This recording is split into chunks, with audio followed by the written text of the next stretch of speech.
محبوب علیہ السلام بے شک ہم نے آپ کو عظیم اخلاق عطا فرمائے. آپ عظیم اخلاق پر ہیں، آپ خلق عظیم کے مالک ہیں. انسانی زندگی کے اندر کچھ چیزوں کی اور کچھ رویوں کی بڑی زیادہ ضرورت ہوتی ہے. یہ جو انسان کے اخلاقی رویے ہوتے ہیں نا، یہ بھی بڑی اہم ضرورت ہوتے ہیں انسانی زندگی کو گزارنے کے لیے. اگر رویوں میں اخلاق نہ ہو، لہجوں میں خوبصورتی نہ ہو، تو انسان کے لیے وقت گزارنا نہایت مشکل ہو جاتا ہے.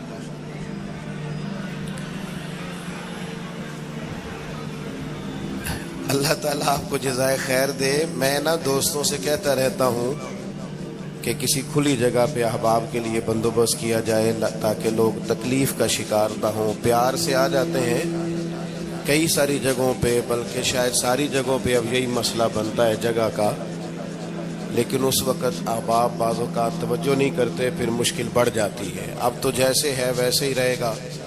بھئی آپ بولیں تو نانا، آپ اتنا شور کریں گے تو میں بات کیسے کروں گا. اللہ تعالیٰ نے خیر کیا ہے، کچھ بہتری. اب ایک دفعہ بلند آواز سے درود شریف پڑھیں. الصلاۃ والسلام علیک یا رسول اللہ وعلی آلک واصحابک یا حبیب اللہ. الصلاۃ والسلام علیک یا نبی اللہ وعلی آلک واصحابک یا نور اللہ. عزیز دوستو، میں یہ عرض کر رہا تھا کہ اللہ تعالیٰ نے نبی پاک علیہ السلام کے اخلاق کی تعریف کی ہے. ہمارے زمانے میں یہ رویہ ہو گیا ہے کہ اگر اخلاق کی، کردار کی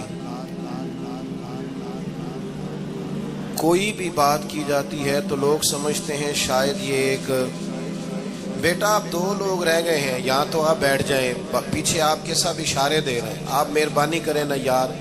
میں نے تو کبھی اتنا ٹائم ہی نہیں لگایا جلسہ سیدھا کرنے میں، یہاں تو بڑی مشکل ہو گئی. اللہ آپ کو برکت دے.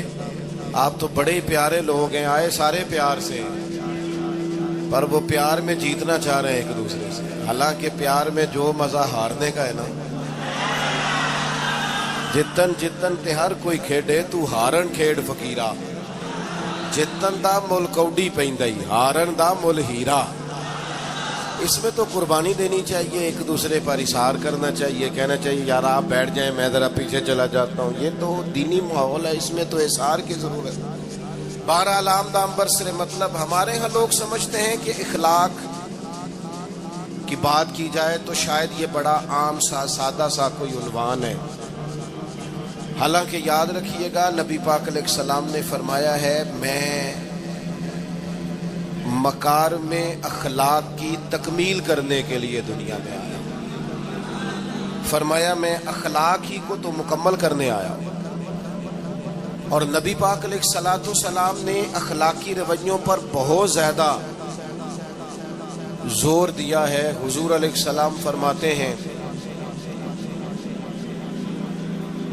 کہ قیامت کے دن میرے سب سے زیادہ قریب وہ شخص ہوگا جس کا اخلاق زیادہ اچھا ہوگا.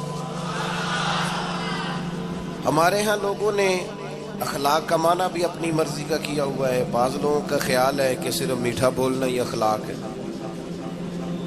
حالانکہ میٹھا بولنا بھی اخلاق ہے، لیکن صرف میٹھا ہی بولنا اخلاق نہیں. میٹھا تو لوگ اپنے مطلب کے لیے بھی بولتے ہیں. میٹھا تو اس لیے بھی بولتے ہیں کہ مجھے اب کام پڑ گیا، اور بعض لوگوں کی ٹریننگ ہوتی ہے اس لیے وہ میٹھا بولتے ہیں.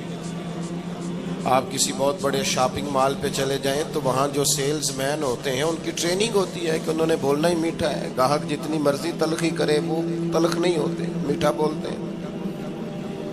بعض لوگوں کی ٹریننگ ہوتی ہے امیر سے میٹھا بولتے ہیں، غریب سے میٹھا.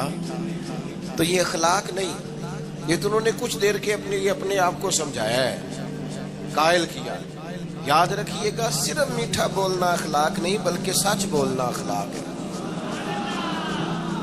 صبر، تحمل، بردباری، وفاداری اور بلند ترین اخلاق کا مالک وہ بندہ ہوتا ہے جو خوددار ہوتا ہے، کسی دنیا دار کے سامنے ہاتھ نہیں پھیلاتا. اللہ تعالیٰ نے جو اسے دیا ہوتا ہے اس پر راضی رہتا ہے. اس کے مزاج میں اس کی کو ذرا کم کر دیں جی. اس کے مزاج میں لالچ نہیں ہوتا. ہرس، ہوس، طمع، مفاد پرستی، یہ چیزیں جس آدمی کے مزاج میں نہیں ہوتی وہ شخص با اخلاق ہوتا ہے. اور بندے میں مروت ہو، وفاداری ہو، خلوص ہو، للہیت ہو تو بندہ با اخلاق ہے.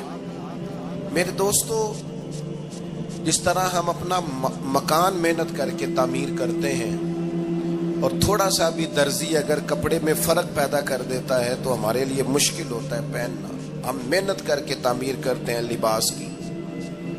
ہم اپنے لیے تعمیر کرتے ہیں چیزوں کو کہ بالکل ٹھیک اور پرفیکٹ چیزیں ہونی چاہیے. اسی طرح ہمیں اپنے کردار کو بھی تعمیر کرنا پڑتا ہے. اس پر ہمیں محنت کرنی پڑتی ہے. جس چیز پر بھی محنت کی جاتی ہے وہ قیمتی ہو جاتی ہے. جب ہم تھوڑی محنت اپنے اخلاق پر بھی کریں گے نا، اپنے رویوں پر بھی کریں گے تو اس میں بھی بہتری آ جائے گی. اصل مسئلہ یہ ہوا ہے امت کے ساتھ کہ ہم نے یہ سمجھنا شروع کر دیا ہے آج کے دور میں کہ شاید لوگ صرف تقریر ہی سنیں گے، شاید لوگ صرف تصویر ہی دیکھیں گے، شاید لوگ صرف ہمارا آنا جانا، دبدبا، استقبال، پروٹوکول دیکھیں گے.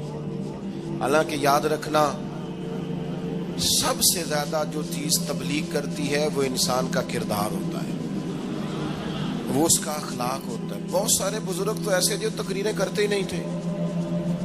اعلیٰ حضرت بریلوی رحمۃ اللہ علیہ تو کبھی کبھار کوئی گفتگو کرتے تھے، تقریر ہوتی نہیں تھی، لیکن ان کے کردار کی خوشبو ایسی تھی جو پاس بیٹھتا تھا درد والا ہو جاتا تھا، جو قریب رہتا تھا اس میں خلوص آ جاتا تھا. آپ جو اٹھتے بیٹھتے چلتے پھرتے کہتے ہیں اسی سے پتہ چل جاتا ہے کردار کس طرح کا ہے. اس کے لیے آپ کو، اور ویسے بھی امام راضی رحمۃ اللہ علیہ سے کسی نے کہا تھا با اخلاق کون ہوتا ہے؟ فرمایا جسے نیکیاں کرنے میں تکلف نہ کرنا پڑے. نیکی بڑی آسانی سے اس سے سرزد ہو جائے وہ بندہ اخلاق والا ہوتا ہے. آسانی سے نیکی کر لے، مشکل درپیش نہ ہو، بندہ با اخلاق ہوتا ہے. جب ہمارا اخلاق اور کردار اور لب و لہجہ اور اٹھنا بیٹھنا، آپ بڑی تعریفیں کریں گھر جا کے کہ میرے استاد بڑے قابل ہیں، آپ کہیں میں بہت عالی شان پیر صاحب کا مرید ہوں، کیا بات، لیکن خدا نہ کرے بیوی کو گالی دے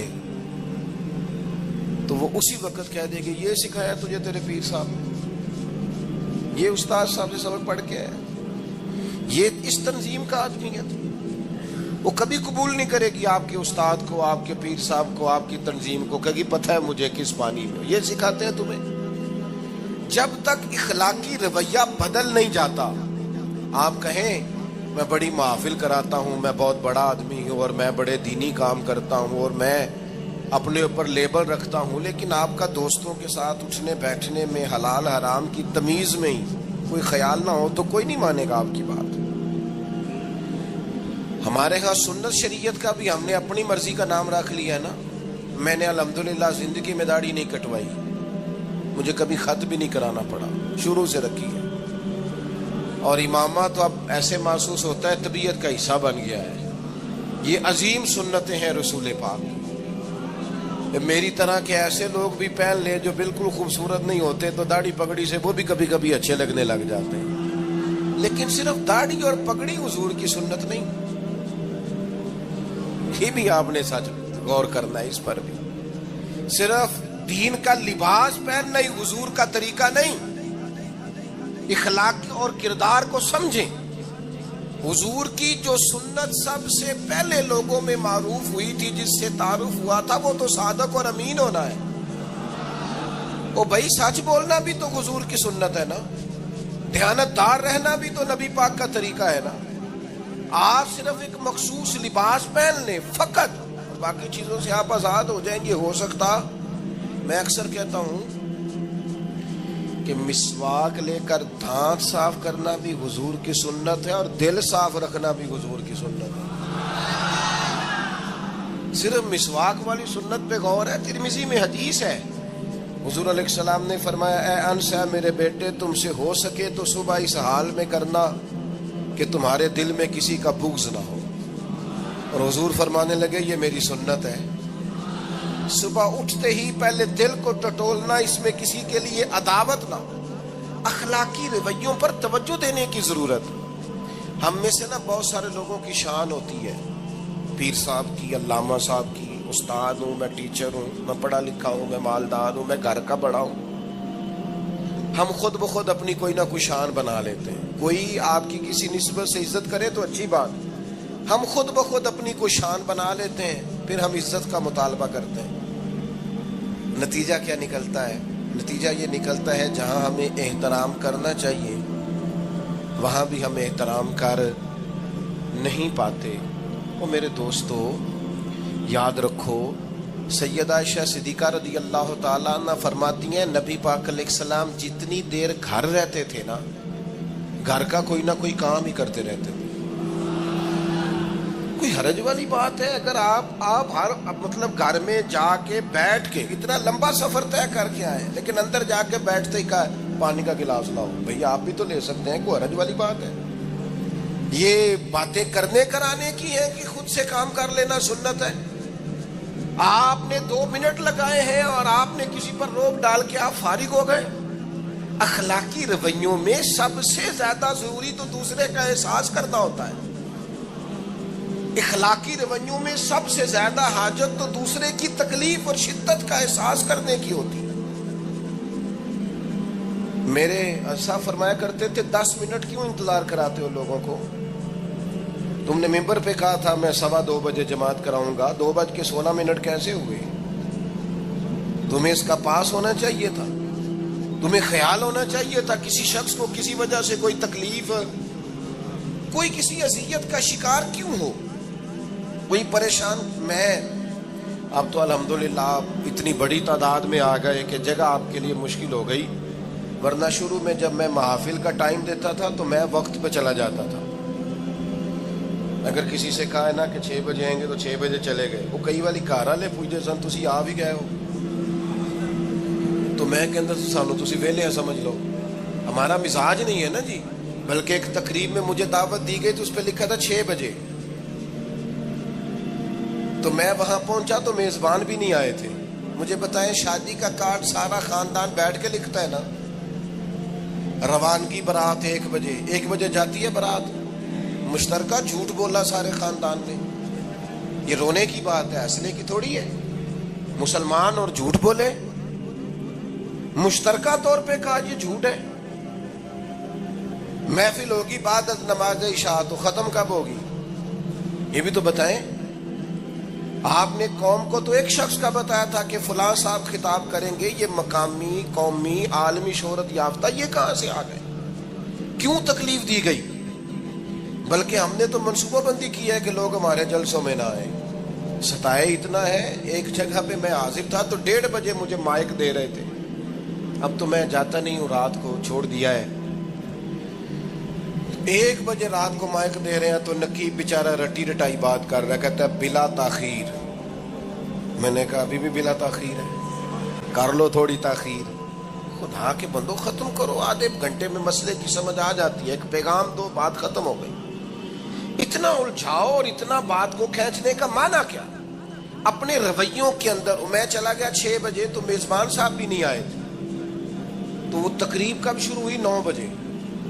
تو میں نے ان سے کہا غور سے دیکھ لو کہیں میں تو نہیں الٹا پڑتا رہا، 9 اور میں 6 سمجھتا رہا ہوں. یہ چھوڑے ان چیزوں کو. اپنی زندگی میں آپ نظم پیدا نہیں کریں گے تو کوئی کام کیسے کریں گے؟ حضرت حکیم الامت مفتی احمد یار خان صاحب نعیمی رحمت اللہ علیہ، مفتی صاحب رحمت اللہ علیہ جب جمعے والے دن الحمدللہ کہتے تھے نا تو پورا 1 بجا ہوتا تھا. لوگ گھڑی کو کہتے تھے تو غلط ہو سکتی ہے، پر مفتی صاحب پورے ٹائم پہ الحمدللہ کہتے ہیں. بلکہ ان کے بارے میں معروف ہے کہ وہاں ایک ذمہ دار تھا، بھینسوں کا دودھ دھوتے ہیں نا دیہاتی لوگ، تو عصر کی اذان سے 5 منٹ پہلے مفتی صاحب مسجد تشریف لے جاتے. یہ اخلاق ہے، یہ آپ کا رویہ ہے، یہ آپ کا انداز ہے. عصر کی نماز اذان سے 5 منٹ پہلے جاتے تھے، جا کے وضو بنانا پڑے تو سنت ادا کر کے بر وقت نماز میں شامل ہو جائیں۔ تو مفتی صاحب گزر جاتے تو وہ ذمہ دار اپنے بیٹے سے کہتا کہ اب آپ نا بچے کو چھوڑیں بھینس کے نیچے تاکہ ہم بھینسوں کا دودھ دھوئیں۔ تو ایک دن وہ بیٹا کہنے لگا ابا جی ابھی تو یہ سورج کھڑا ہے، عصر کا ٹائم کہاں ہوا ہے؟ تو کہنے لگا تو چھڑ دے کٹا، مفتی صاحب لانگ گئے نہیں، ٹائم ہو گیا ہے۔ یہ ہمارے بزرگوں نے ہمیں رویے سکھائے۔ آپ نظم والے ہوں، اخلاق والے ہوں، سچائی والے ہوں، دیانت داری والے ہوں، دوسروں کا خیال رکھیں، کسی کو تکلیف نہ ہو ہماری وجہ سے۔ پتہ ہے رسول پاک صلی اللہ علیہ وسلم کی بارگاہ میں آ کے عرض کیا گیا یا رسول اللہ یہ ہمارے امام صاحب بہت لمبی نماز پڑھاتے ہیں، صحیح حدیث میں موجود ہے، نماز ہی پڑھاتے تھے نا، قرآن ہی پڑھتے ہوں گے نا، کتنا اعزاز والا کام ہے۔ یا رسول اللہ یہ بہت لمبی نماز پڑھاتے ہیں۔ اللہ کے محبوب علیہ السلام نے بلا لیا اور لفظ پتہ کیا ہے؟ حضور فرمانے لگے میں لوگوں کو دین کے قریب کرتا ہوں، آپ دور کرتے ہیں۔ فرمایا جب بھی نماز پڑھائیں معتدل پڑھائیں۔ اور خود حضور کا عمل کیا ہے؟ حضور فرماتے ہیں جب میں نماز میں کھڑا ہوتا ہوں تو میرا دل کرتا ہے میں لمبی نماز پڑھاؤں۔ ہمارا جب کسی شے کو دل کرے تو ہم چھوڑتے ہیں، میرا دل کرتا ہے میں لمبی نماز پڑھاؤں۔ لیکن حضور فرماتے ہیں پھر پیچھے سے کسی بچے کے رونے کی آواز آتی، میں سوچتا ہوں اس کی ماں پریشان ہوگی، میں نماز مختصر کر دیتا۔ اور میرے بھائیوں نماز میں بھی لوگوں کا احساس، ہماری طبیعت ہی نہیں رہی۔ کوئی آدمی ہارن دے رہا پیچھے سے اور سامنے گاڑی میں 2 بندے کھڑے، گاڑی مین روڈ پہ کھڑے کر کے باتیں کر رہے ہیں، اور وہ ہارن بجا رہا ہے تو کہتے ہو ٹھہر جا، آگ بجھانی ہے جا کے۔ ایک تو آپ نے اتنا ظلم کیا کہ آپ نے روڈ بند کیا، اور دوسرا اخلاقی رویہ یہ ہے، اور میرے بھائی یہ بھی بد اخلاقی ہے کہ آپ اپنا موٹر سائیکل مین روڈ پہ کھڑے کر کے دکان پہ چلے جائیں، لوگوں کو تکلیف میں ڈالیں گے۔ اسلام اس کی اجازت نہیں دیتا۔ رستوں کے نشان مٹانے والے کو نبی پاک نے تنبیہ فرمائی، کسی کو تکلیف ہو، اذیت ہو۔ اور بعض لوگ سمجھتے ہیں کہ میں نے پریشر میں رکھی ہوئی ہے دنیا، ڈرتے ہیں لوگ مجھ سے۔ جو ڈر کے عزت کرتا ہے وہ خوف کھاتا ہے، اور جو محبت سے تجھے سلوٹ کرتا ہے وہ تیرا احترام کرتا ہے۔ بعض لوگ کسی کے شر سے بچنے کے لیے بھی اسے سلام کرتے ہیں، وہ عزت نہیں ہوتی، وہ عزت نہیں ہوتی کہ یہ تو رٹا ڈال دے گا۔ اپنے اخلاقی رویے ہمیں اللہ کے محبوب سے سیکھنے، حضور سے خیرات لینی ہے، اخلاق اصغر۔ ہم نے اپنے آپ کو سمجھنا ہے، ہم نے اپنے مزاجوں میں تبدیلی پیدا کرنی ہے، بالخصوص بزرگوں کے معاملے میں، بڑوں کے معاملے میں۔ جیسے جیسے انسان ضعیف ہوتا جاتا ہے نا، حساس ہوتا جاتا ہے، اسے باتیں تکلیف دینے لگتی ہیں۔ وہ ایک بوڑھی اماں ایک دفعہ مجھے کہنے لگی کہ آپ میرے بچوں سے کہہ دیں خرچہ پامیں تھوڑا دین کرن، میرے نال بولن صحیح کرن۔ وہ جب اپنی بیویوں کے سامنے میرے ساتھ تھوڑا والیوم اونچا کر کے بات کرتے ہیں آواز کا تو مجھے تکلیف ہوتی ہے۔ اپنا رویہ، لہجہ، اس پر غور ہو، جوانی میں ہی تو برداشت کرنا ہوتا ہے۔ اپنے مزاج کو کبھی بکھرنے اور ٹوٹنے نہ دیں۔ اور سب سے زیادہ بندے کا پتہ ہی تب چلتا ہے جب کوئی اسے پورا غصہ دلائے، جو پھر کنٹرول کرے، وہی تو کمال آدمی ہوتا ہے۔ آ کے کہا گیا تھا نا نبی پاک علیہ السلام کو کہ یا رسول اللہ وہ معاذ اللہ ان لفظوں کے ساتھ تانا و تشنیع کرتے ہیں، نقل کفر نہ باشد۔ تو حضور فرمانے لگے وہ پتہ نہیں کس کی باتیں کرتے ہیں، مجھے تو اللہ نے محمد بنا کے بھیجا، میں تو محمد ہوں، اور محمد ہوتا ہی وہ ہے جس کی تعریفیں ہوں۔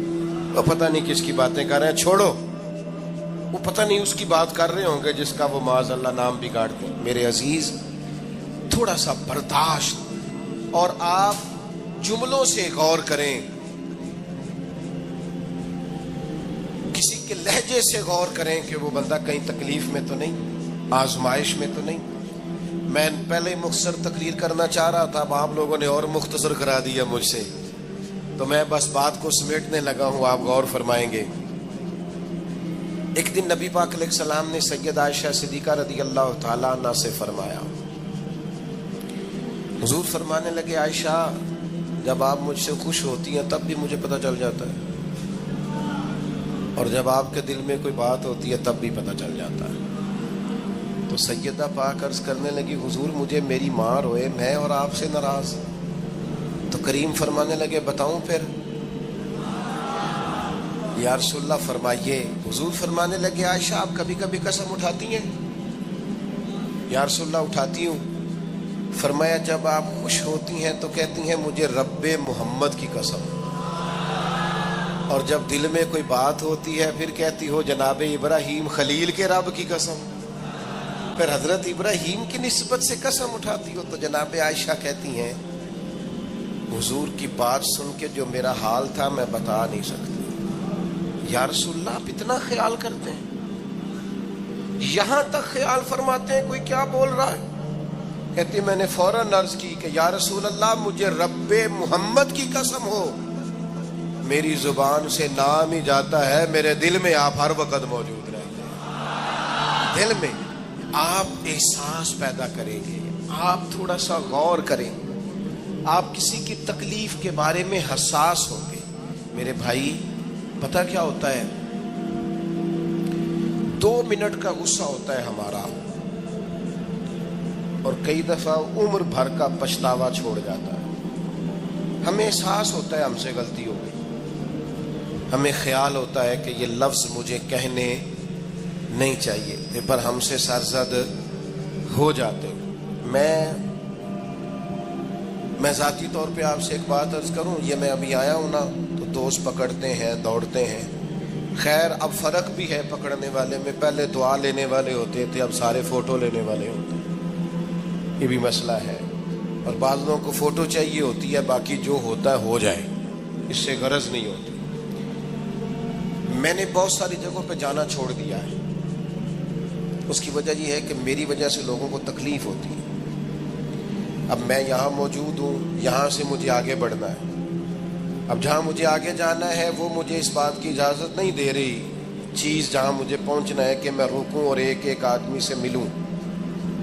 جہاں ہمیں کہیں اور جانا ہوتا ہے وہ یہ تو پوچھتے ہی نہیں کہ آپ نکلے ہیں کہ نہیں نکلے، وہ تو کہتے ہیں کتنے پہنچے ہو۔ اب اتنی گنجائش نہیں ہوتی، لوگ آ رہے ہوتے ہیں۔ میں داتا صاحب رحمت اللہ علیہ چلا گیا حاضری دینے کے لیے، اس قدر دوڑ دھوپ ہوئی، لوگ اس طرح بھاگے، ظاہر ہے کچھ قرآن مجید پڑھ رہے ہوں گے، کچھ عبادت کر رہے ہوں گے۔ کئی دنوں تک میری طبیعت پہ بوجھ بنا رہا کہ تیری وجہ سے لوگوں کو تکلیف۔ بہت ساری جگہوں پہ نہیں جاتا، سائڈ پہ ہو جاتا۔ کیوں؟ تکلیف ہوتی ہے لوگوں کو، پریشانی ہوتی ہے۔ ہمارا یہ تو مزاج ہے نہیں الا ماشاء اللہ کہ ہم کسی معاملے میں حالات کی نزاکت کو بھی سمجھیں گے، لیکن وہ چیزیں بوجھ بن جاتی ہیں بعض اوقات، اور یہ بوجھ ہمیں لینا چاہیے۔ ایک ہے کہ ہم لذت کشید کریں کہ دیکھا لوگ کیسے بھاگ رہے ہیں، اوہ کیا بات، یہ نفس کے لیے تسکین ہے پر تھوڑی دیر کی۔ اخلاقی رویہ یہ نہیں ہے، اخلاقی رویہ یہ میں نے ان دو کام ہو جائے، لوگوں کو تکلیف ہوتی ہے، بعض بزرگ اپنا آپ سمیٹ بھی نہیں پاتے بیچارے اور اذیت میں آ جاتے ہیں۔ تو میرے عزیز کچھ تھوڑا سا ہمیں اس بات کا بڑے مجموع میں آنے جانے میں بھی خیال رکھنا چاہیے کہ یار آپ گزر جائیں ذرا پیار سے پہلے، میں ہمت ور رکھتا ہوں میں تھوڑی دیر کے بعد آ جاؤں، لیکن وہ ہمارے ہاں بس میں چڑھنا ہو، کسی اجتماع سے نکلنا ہو، جانے ہمیں کیا ہو جاتا ہے۔ اور پروٹوکول والوں کو بھی چاہیے کہ تھوڑی دیر کے لیے پروٹوکول چھوڑ دیں، وہ بھی ذرا سادگی سے ہو جائیں، کچھ فرق پڑتا۔ جب تک ہم یہ احساس پیدا نہیں کرتے ہمارا اخلاق درست ہو سکتا، اپنے اندر بالخصوص اور تھوڑی دیر کا غصہ ہوگا آپ کا، پچھتاوا چھوڑ جائے گا، اس غصے کو چھوڑ ہی دینا تھوڑی دیر کے لیے، 2 منٹ کے لیے چھوڑ دیں، کچھ سخت بات ہی کرے گا نا، برداشت کریں۔ حضرت عمر بن عبدالعزیز گزر رہے تھے، رات کا وقت تھا، لکڑی کے جوتے پہنے ہوئے تھے، کھڑاؤں جن کو کہتے ہیں۔ ایک بزرگ فٹ پاتھ پہ سوئے ہوئے تھے، جناب عمر بن عبدالعزیز کا پیر آ گیا بابا جی کے پیر۔ کیا کہتے ہیں اس طرح کا معاملہ ہو تو لوگ اندھے ہو، یہی کہتے ہیں نا، ٹکر ہو جائے اچانک تو کہتے ہیں اندھے ہو۔ اس بندے نے بھی کہا فوراً اٹھتے ہی، اندھے ہیں آپ، میرا پیر دبا دیا ہے۔ بڑا سخت موقع ہے. بادشاہ وقت امیر المومنین اور امت کے صالحین کے امام حضرت عمر بن عبدالعزیز اندھے ہیں. تو یہی موقع ہے, یہاں تو آپ اینٹ کا جواب پتھر سے دے لیں, یہاں پھر آپ ذرا چپ کر جائیں اور اس کوڑے گھونٹ کو 1 منٹ کے لیے پی کے دیکھیں, پھر اس کی شفا کتنی ہے. حضرت عمر بن عبدالعزیز ہنس پڑے, فرمانے لگے نہیں بزرگوں, اندھا نہیں ہوں, مجھے نظر آتا ہے. وہ جو 7 سپاہی تھے نا, یہ کیتلی چائے سے زیادہ گرم ہوتی ہے ہمیشہ, انہوں نے تلواریں نکال لی. آپ نے فرمایا تمہیں کیا ہوا؟ حضور اس بے ادب نے آپ کو اندھا کہا ہے. فرمانے لگے نہیں کہا. کہا جناب کہا ہے؟ فرمایا نہیں کہا. میں کہا ہے جناب نہیں کہا. تو آپ فرمانے لگے بابا جی آپ سے بات کر رہے تھے مجھ سے کر رہے تھے؟ کہا جی آپ سے ہی بات کر رہے تھے. تو فرمانے لگے انہوں نے مجھے اندھا نہیں کہا, انہوں نے تو ایک سوال پوچھا ہے. ہاں جتن جتن ہر کوئی کھیڈے تو ہارن کھیڈ فقیرا, اوے جتن دا مل کوڈی پیندا ہی, ہارن دا مل ہیرا. انہوں نے کہا بابا جی نے سوال پوچھا, انہوں نے پوچھا ہے اندھے تو نہیں؟ تو میں نے جواب دے دیا نہیں مجھے نظر آتا ہے. اس میں جھگڑے والی کون سی بات ہے؟ اتنا سا ہی تو مسئلہ ہے. اگر اس کا غصہ بنا لیا جاتا اور سخت رد عمل دیا جاتا تو عمر بھر پچھتاوا رہتا. والد صاحب کے سامنے تو میرے خیال ہے کر ہی لیں گے, ایسا کر لیں گے نا. اگر وہ غصہ کریں تو کہیں گے نا ابا جی جیسے آپ کہتے ہیں ہو جائے گا, مشکل تو نہیں. اماں جی کے سامنے تو کر لیں گے نا. اے جنہ دی مووی بن رہی صرف یہ نہیں ہاں نہ کر رہے, گل پکی نہ ہو جائے, باقی بول رہے ہیں ماشاءاللہ. والد صاحب کا غصہ برداشت کر لیں گے انشاءاللہ, بزرگوں کا برداشت کر لیں گے. سید صاحب ہیں, عالم ہیں, کوئی بزرگ ہیں, اگر کبھی کسی وقت سمجھانے کے لیے کوئی تنبیہ کر دیں تو قبول کر لیں گے انشاءاللہ. نوجوانوں سے کہتا ہوں اگر جوانی اللہ نے عطا کیا تو پھر حوصلہ بھی ہونا چاہیے. تمہیں پیدا ہی نہیں فرمایا, وہ تم سے محبت بھی بڑی کرتا. حضور علیہ الصلوۃ والسلام فرماتے اللہ نے مخلوق کو پیدا کرنے سے پہلے اپنے پاس اپنے عرش پر یہ تحریر لکھ دی تھی کہ لوگوں یاد رکھنا میرا غضب زیادہ نہیں ہے, میری رحمت ہی زیادہ ہے. میرے غضب پر میری رحمت کا غلبہ ہے. اس نے تمہیں پیدا کیا ہے اور وہ کریم ہے, وہ مہربان ہے, وہ ستار ہے, وہ معاف کرنے والا. اس کی معرفت بھی نبی پاک علیہ الصلوۃ والسلام نے لوگوں کو, اور ایک بات یاد رکھنا کیونکہ ہمیں مفت میں ملا ہے عقیدہ توحید و رسالت, ہمیں بغیر جد و جہد کے, ریسرچ کے, تحقیق کے ملا ہے عقیدہ آخرت, ہمیں اس کی قدر نہیں. زندگی میں سب سے زیادہ تکلیف میں وہ لوگ ہوتے ہیں جو گمراہ ہوتے ہیں. گمراہ کا معنی کیا ہے سادہ؟ جس کا راہ گم ہو جائے. مجھے بتاؤ جس کا رستہ ہی گم ہو جائے, بھٹکتا نہیں پھرتا وہ بندہ. جو دنیا میں گمراہ لوگ ہیں, گمراہ, اور ایسا نہیں کہ وہ لوگ غریب ہیں یا ان پڑھ ہیں. اب دنیا میں گھومیں, پی ایچ ڈی بندہ, بنیادی طور پر بہت بڑی ڈگری, مالدار, کئی ملکوں میں بزنس, لیکن شام کو پوجا کس کی کرتا ہے؟ معاذ اللہ بت, پتھر کی. کھڑا کس کے سامنے ہوتا ہے؟ پتھر کے. خدا کا شکر ادا کریں. ہمیں خود سے کوشش کر کے ہدایت ڈھونڈنی پڑتی تو بڑی مشکل تھی. رب نے فضل کیا ہے, مدینے والے محبوب کی امت میں پیدا فرما دیا. یہ جو رستہ واضح نظر آیا ہے, کھلا ہوا نظر آیا ہے, ہدایت کے مینارے نظر آئے ہیں, یہ بہت بڑا احسان ہے اللہ تعالیٰ. رسول پاک علیہ الصلوۃ والسلام نے جو ہمیں نماز کا, سجدے کا, روزے کا, صدقات کا, اللہ کی طرف اسے راضی کرنے کے لیے کسی بھی عمل کا جو حضور نے سبق پڑھایا, تو یہ ہمارے لیے رستہ آسان ہو گیا. آسان. نبی پاک علیہ الصلوۃ والسلام نے دلوں کی کھیتی کو آباد کر دی. آنکھوں میں جو گمراہی کے پردے آنے والے تھے وہ ہٹا دیے سارے. ہمیں بتایا کہ ہمیں پیدا کرنے والا خالق و مالک ہے. ہمیں محبوب نے آزاد کر دیا, آزاد کر دیا دنیا داروں کے, سیٹھوں نوابوں کے بکھیڑوں سے, آزاد کیا سیاستدانوں کے چنگل سے. حضور نے ہمیں بتایا کہ تمہیں رزق بھی وہی دے گا، عزت بھی وہی دے گا، تمہیں عروج بھی وہی دے گا۔ اگر کہیں کمزور پڑو گے تو اللہ کی حکمت کا تقاضا ہوگا۔ آزاد کر دیا، آزاد ہو گئے لوگ۔ حضرت عبداللہ ابن عباس رضی اللہ تعالیٰ عنہ فرماتے ہیں میرے نبی پاک علیہ الصلوۃ والسلام نے نا مجھے فرمایا تھا، اور نوجوان دوست جتنے یہاں بیٹھے ہیں نا ان سے میں گزارش کروں گا اس حدیث کو رٹا لگا کے یاد کریں، رٹا، اور اس کو 2 دفعہ 3 دفعہ دن میں ضرور دہرائیں، یہ آپ کو طاقتور کرے گی۔ آپ کو کبھی امیر رشتہ دار دیکھ کر پریشانی نہیں ہوگی، آپ کبھی ظالم کو دیکھ کے پریشان نہیں ہوں گے، آپ کو کبھی مالداروں کو دیکھ کے ڈپریشن اور انزائٹی نہیں ہوگا، آپ کو کبھی کسی سیاستدان کی پجاروں کے پیچھے نہیں بھاگنا پڑے گا، آپ کبھی کسی مالدار آدمی کی چاپلوسی نہیں کریں گے۔ آپ یہ رٹا لگا کے یاد کر لیں۔ نبی پاک علیہ السلام نے فرمایا اے عبداللہ ابن عباس، اے میرے بیٹے، حضور فرمانے لگے سارے دنیا دار مل کے بھی تیرا کچھ سوارنا چاہیں سوار نہیں سکتے جب تک رب نہ چاہے۔ یہ یاد کر لیں آپ۔ اور حضور فرمانے لگے سارے دنیا دار مل کے تیرا کچھ بگاڑ نہیں سکتے جب تک اللہ کی حکمت۔ تو کیوں ڈرے دنیا داروں سے؟ کیوں پریشان ہو سیاستدانوں سے؟ کیوں ہم ادھر ادھر بھاگیں؟ کیوں کمزور پڑیں؟ کیوں کچی باتیں کریں؟ جب رزق اللہ دے گا، عزت اللہ دے گا، رسول پاک نے اس کی معرفت دکھائی ہے، پھر کمزور پڑنا، کچے پڑنا۔ یہ جو اللہ کے نیک بندے ہوتے تھے نا اسی لیے تو پکے ہوتے تھے، کچے مکان میں سکون سے سوتے تھے، ایک روٹی کھا کے نیند مزے کی آتی۔ اسی کسی سے کچھ نہیں جی لگتے، نہ کوئی ساڈا درد، کوئی ضرورت ہی نہیں، ادھر ادھر نظر جھکانی کوئی نہیں، پریشان ہونا ہی نہیں، تکلیف میں آنا ہی نہیں۔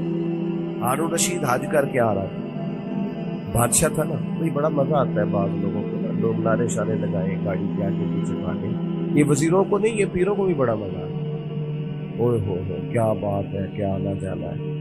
مجھے بھی لوگ کہتے ہیں آپ ذرا رکیے گا 2 کلومیٹر پیچھے آپ کا استقبال کر دیں، تو میں نے کہا اس سے نتیجہ کیا نکلے گا، مجھے کیا فائدہ؟ اس سے تو بہتر ہے آپ گھر بیٹھ کے میرے لیے دعا کریں تاکہ کوئی ذخیرہ آخرت ہو جائے، میری کوئی بات مانے تاکہ اللہ میرے گناہ معاف کرے۔ یہ کن چکروں میں پڑے ہو؟ استقبال کرو، نعرے لگاؤ، آگے پیچھے، اس کا کیا مطلب؟ تو نفس کی تسکین ہے کہ تھوڑی دیر کے لیے اپنے دل کو تسلی دینی ہے، میری بڑی شان ہے بھئی۔ یہ تو تب پتہ چلے گا جب صبح قیامت معافی ہو جائے گی۔ یہاں تھوڑا شور شرابہ کرنے سے کیا نتیجہ نکلے؟ غور کرے گی اور یاد رکھیں۔ ہارون رشید آ رہا تھا حج کر کے تو بندے بڑے نعرے شارے لگا رہے تھے، اونٹنی کے آگے پیچھے بھاگتے، بلے بلے کرتے، وہ بڑا راضی تھا۔ اس طرح کا جب معاملہ ہوتا ہے لوگ گاڑیوں کی سپیڈ بھی ذرا کم کر لیتے، مزہ آ رہا ہوتا ہے نا، نفس کو تسکین ہے، وہ بھی ذرا ہولے ہولے چل رہی تھی۔ تو اچانک ہارون رشید کی نظر پڑی تو ایک درویش حضرت بہلول لالا، وہ دور اونچے ٹیلے پہ بیٹھ کے ہنس رہے تھے ہلکا ہلکا، دیکھتے اور ہنستے۔ زمین پہ بیٹھے ہیں، چٹائی بھی کوئی نہیں، کچی زمین، اور ہاتھ کے اندر ایک سادہ سا ڈنڈا چھڑی پکڑی ہوئی ہے، کوئی چیز نہیں دنیا کی، سادہ لباس، اور بڑے مطمئن اطمینان سے، پریشان ہو کے نہیں کہ ہو ویکھو دی کتنی شان ہے، ایسے نہیں، بڑے اطمینان سے ہنس رہے ہیں۔ ہارون رشید کی نظر پڑی تو کہنے لگا یہ بابا کا ہنسنا کو مانا خیر ہے، یہ سادہ نہیں ہنسنا، اس کے اندر کوئی حکمت ہے۔ اونٹ سے اتر کے گیا، مجمع کو کھڑا کر جا کے کہنے لگا حضرت ہنستے کیوں ہیں؟ فرمانے لگے ہنس اس بات پہ رہا ہوں کہ تو کتنا بھولا آدمی۔ جناب کیا مطلب؟ فرمانے لگے ان لوگوں کے نعروں پہ ہنس رہے ہو، یہ تو تم سے پہلے کسی اور کے بھی نعرے لگاتے تھے، اور تھوڑی دیر کی تیری حکومت ہے، تیرے بعد انہوں نے کسی اور کے بھی لگانے۔ دانش مندہ دا کم نہیں، دل دنیا تے لاڑا، اس ووٹی لکھ خامد کیتے جو کیتا سو کھانا، اس ووٹی تے لکھ خامد کیتے اور جو کیتا سو ختم ہو جاتا ہے معاملہ تھوڑی دیر کے بعد۔ ہارون رشید کے دل پہ چوٹ لگی، سیانا بندہ کا سمجھ، لیکن یہ بادشاہ لوگ ہوتے ہیں نا، ان کو مالدار کو، بادشاہ کو، بڑے آدمی کو. ایک کمار تو ہوتا ہے نا، میں کچھ ہے وہ جاتا بھی نہیں. پھر بولا اور کہنے لگا حضرت میں نے سنا ہے آپ پہ قرض ہے، میرے لیے کوئی حکم ہو تو بتائیے گا. حضرت بہلول دنا پھر ہنس پڑے. اب ہنسنا اور معنی خیز تھا. کہنے لگا حضور آپ ہنسے کیوں؟ فرمانے لگے ہارون رشید ایک بات تو بتا، تیرا رب کون ہے؟ کہا اللہ. تو فرمایا میرا کون ہے؟ جلدی جلدی بولنا. میرا رب کون ہے تو میرا کون ہے؟ تو آپ فرمانے لگے ہارون رشید ایک بات تو بتا، کیا یہ ہو سکتا ہے کہ اللہ ہارون رشید کو دیتا جائے اور بہلول دانا کو بھول ہی جائے؟ یہ ہو سکتا ہے؟ کہنے لگا نہیں. تو فرمایا جا پھر میں تجھ سے کیوں سوال کروں؟ یہ آرزو کرم اور میں آپ سے کروں؟ یہ بھیک اس کو دیجئے جس کا خدا نہ ہو. جاؤ میرا رب مجھے دے گا. وَدَاعِيًا إِلَى اللَّهِ بِإِذْنِهِ وَسِرَاجًا مُنِيرًا.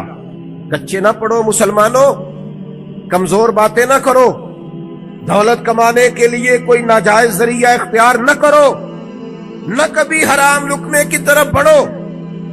اس لیے کہ جس مالک نے تمہیں پیدا کیا ہے وہ رات کو پیٹ بھر کے روٹی کھلا کے سلائے گا.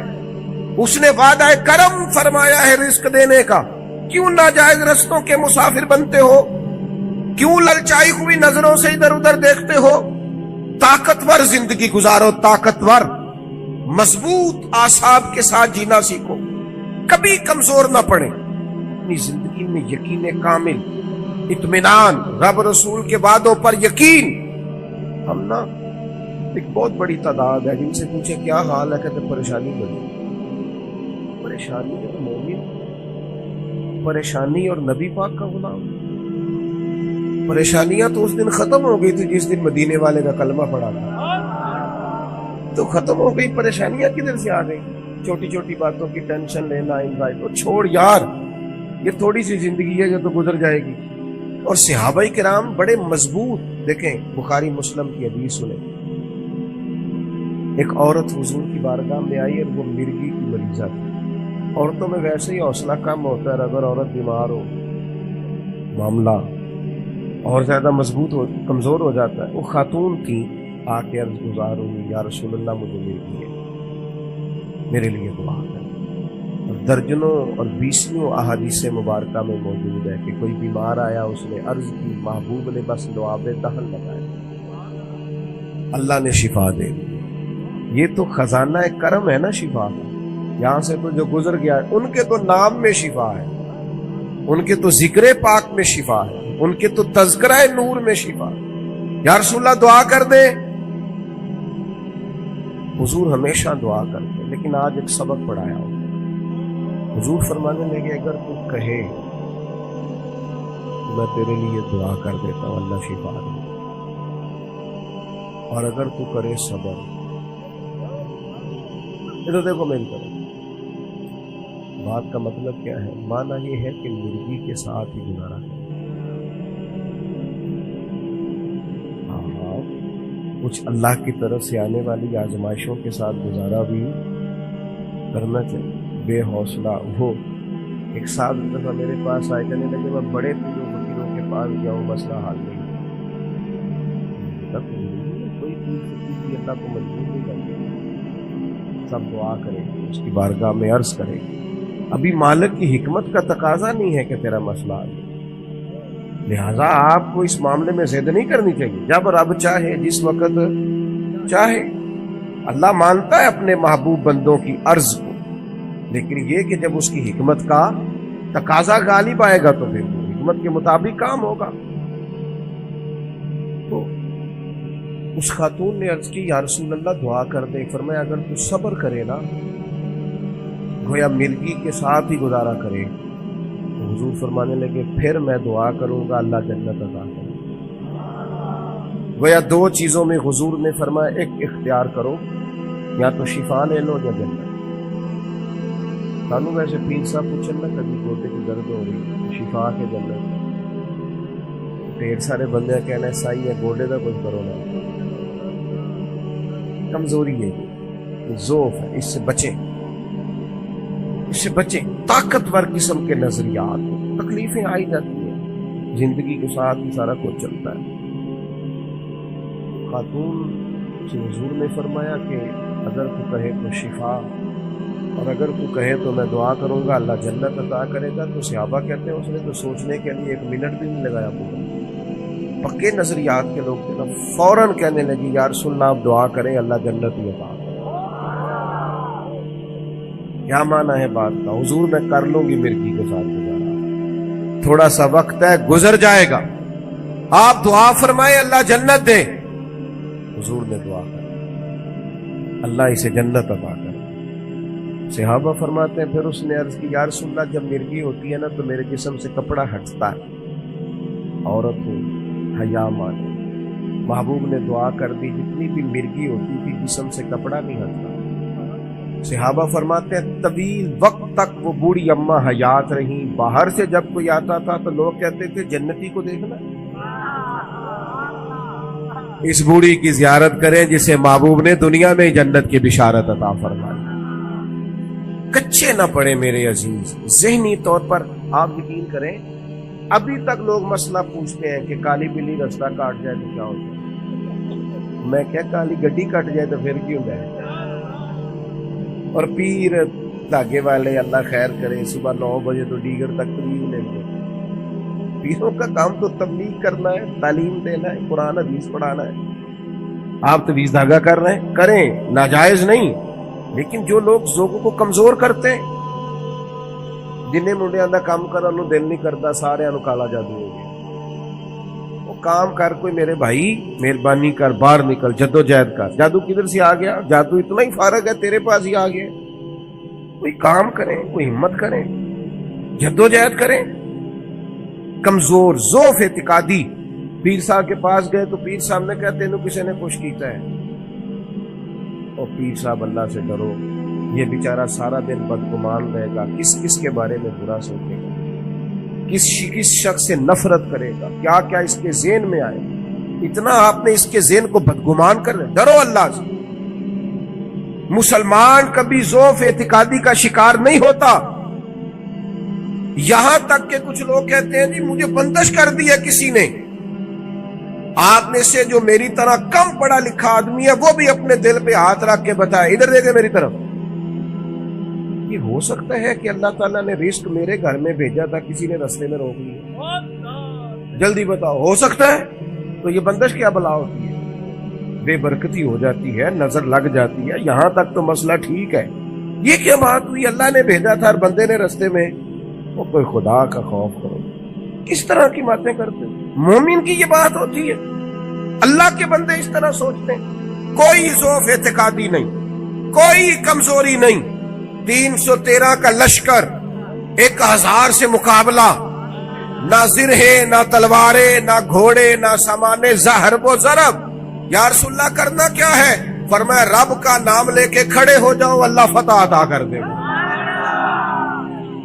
تم نکلو میدان میں، لیکن خدا کا کتنے بم برس گئے فلسطین پر، کیوں نہیں نکلتے؟ ایٹمی طاقتیں ہوتے کیوں نہیں دیتے؟ بزدل ہے۔ میدانوں میں ایٹمی بم سے نہیں لڑا جاتا، ایمان کی طاقت سے لڑا جاتا۔ ترس نہیں آتا تمہیں ان بچوں پر؟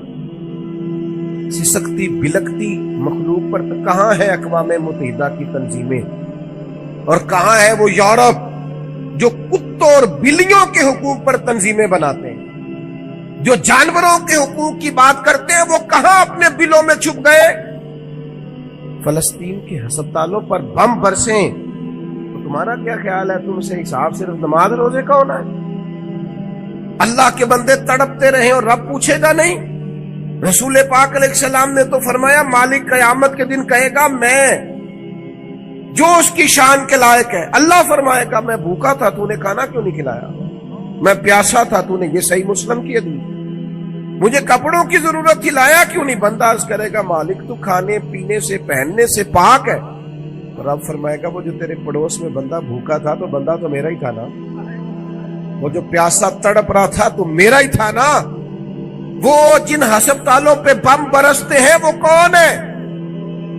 وہ جہاں جنازے پڑھنے کو کفن میسر نہیں وہ کون ہے؟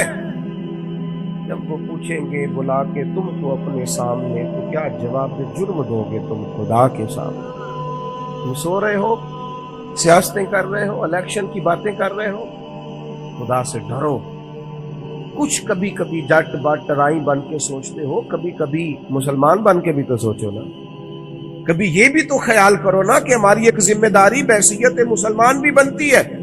میرے دوستو، اپنے مضبوط اعصاب کے ساتھ، اپنی فکری بلندیوں کے ساتھ، جولانیوں کے ساتھ اعصاب کو طاقتور کر کے ہمارے نبی نے ہمیں اللہ کی معرفت دی ہے۔ مضبوط زندگی گزارو، کمزور نہ پڑو۔ کوئی تمہارا کچھ نہیں بگاڑ سکتا، کوئی شخص تمہارا برا چاہتے ہوئے بھی کچھ نہیں کر سکتا جب تک اللہ کی مشیت کا تقاضا نہ ہو۔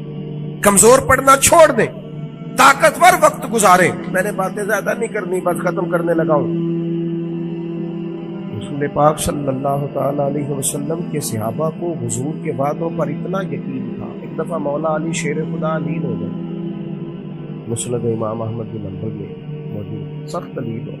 یہاں تو لوگوں کو بخار پورا چڑھتا نہیں اور وسیلتیں شروع ہو جاتی، پتہ نہیں میرا کی بننا۔ او بھائی چھوڑ دیں، کیا ہو جائے، میرے آپ کے چلے جانے سے کیا فرق پڑتا ہے دنیا میں؟ بڑے بڑے چلے گئے، کوئی فرق نہیں پڑا۔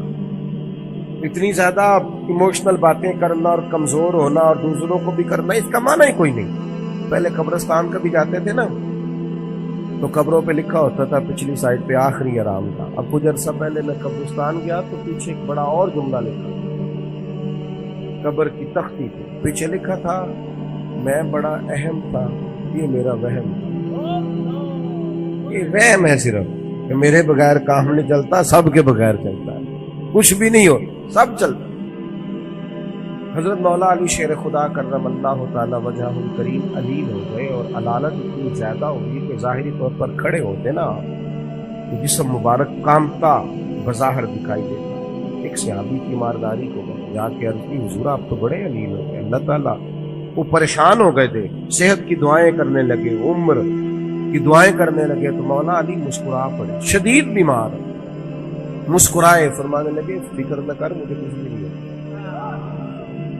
کچھ بھی نہیں۔ میں کہا جناب سے اتنی علیل ہے، فرمایا تمہیں کہا ہے نا کچھ بھی نہیں ہے، اس بیماری سے کچھ نہیں ہے۔